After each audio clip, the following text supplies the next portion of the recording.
Today we're going to talk about just really like what is Women's Wellness? What do we do? What's the foundation? I know there's a lot of facets to who we are. And really you can break down everything that we do here on this paper. I'm going to see if I can get it without a glare. And I'll also link it, but you can find this. This is actually right on our website too, a copy of this, mnwomenswellness.org. It's like the second thing on the website.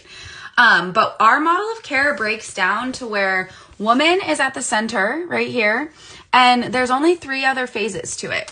And really, this model of care is for you to be able to have a foundation of care for yourself.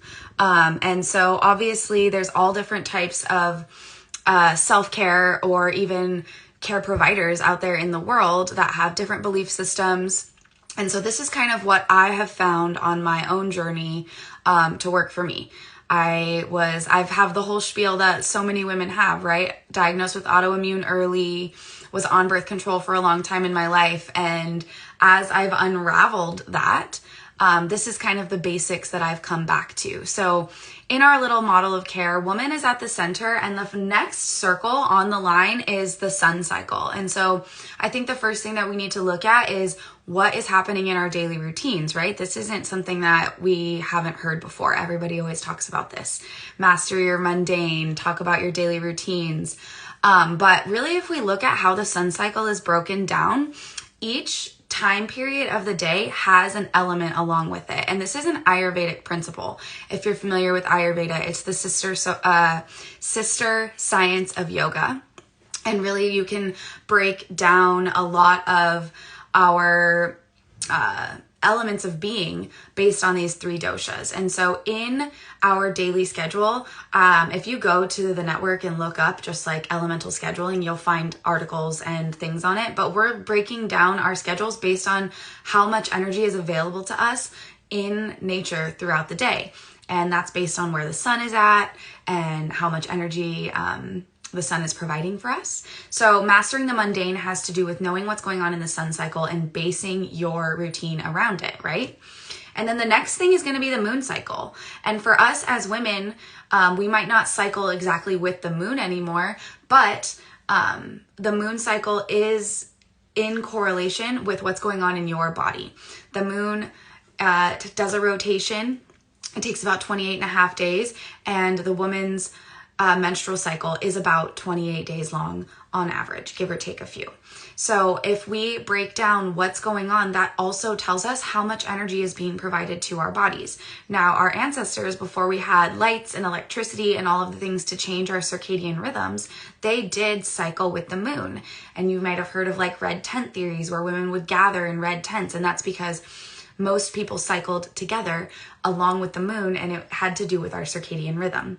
Now we take hormone supplements and we have electricity. Our circadian rhythms are different, and so we don't necessarily all cycle together anymore. But if you do tune into your own moon cycle, what's happening in your body, you can also figure out where the energy is being provided in the timeline and take advantage of it.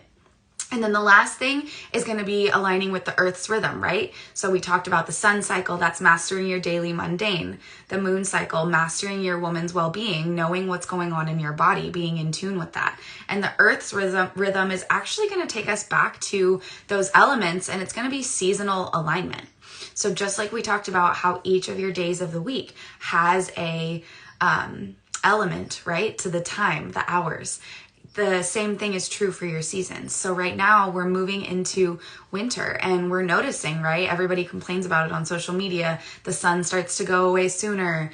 There's less hours of light in the day. And we could be matching our energy to how much there is being provided, but we don't, right? In our culture, we tend to speed up in the winter time, and then we have this wives' tale that we get sick in the winter, but really we're just pushing past how much energy is being provided to us and then usually slacking on our nutrition. So I just kind of wanted to hop on and give a little bit of like what we really foundationally believe in at Women's Wellness, and it's seasonal living and community care.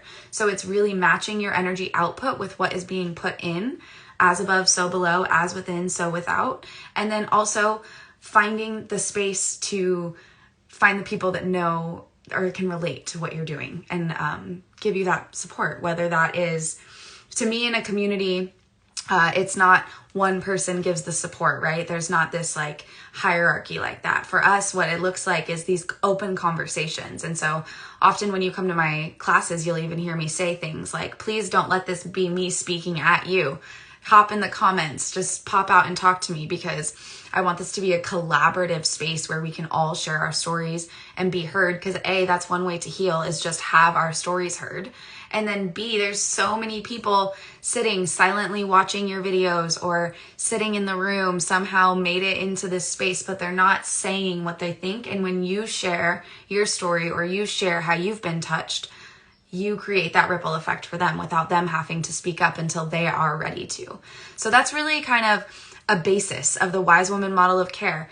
We have this fun little chart that you can look at, but really it's seasonal living and community care. It breaks down to that.